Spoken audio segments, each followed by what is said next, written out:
quick video on how to do your alignment yourself at home. Easy. Some yarn, a couple jack stands, and you want to set up the yarn or the jack stand to where it is just parallel with the rear tire, because we got a straight axle on the rear, right? So we know that that is going to be very close. And then what we do is we bring this over. Wow, it's really out.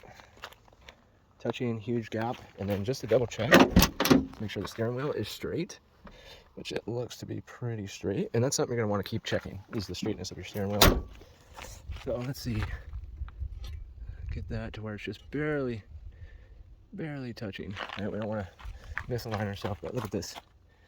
Okay, you know, there's gonna be some naysayers that are like, oh, you're never gonna get it right. Well, you know, I've been doing my own alignment for years. As long as you have patience and you do it right. I mean, the wheel is straight, you guys seen it.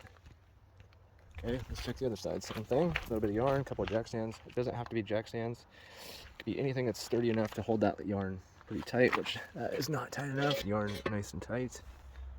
Okay, barely up against the wheel, right? You want to keep checking yourself. Make sure that is just barely up against there. Okay.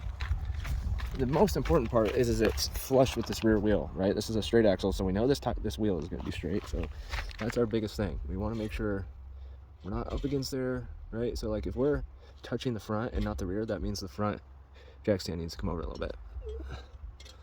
So that actually looks pretty good. You could even go about an 1/8 inch away from the tire. That way you know you're not touching it too much on one side, so that's about good. So I'll do a little adjustment and we'll get back.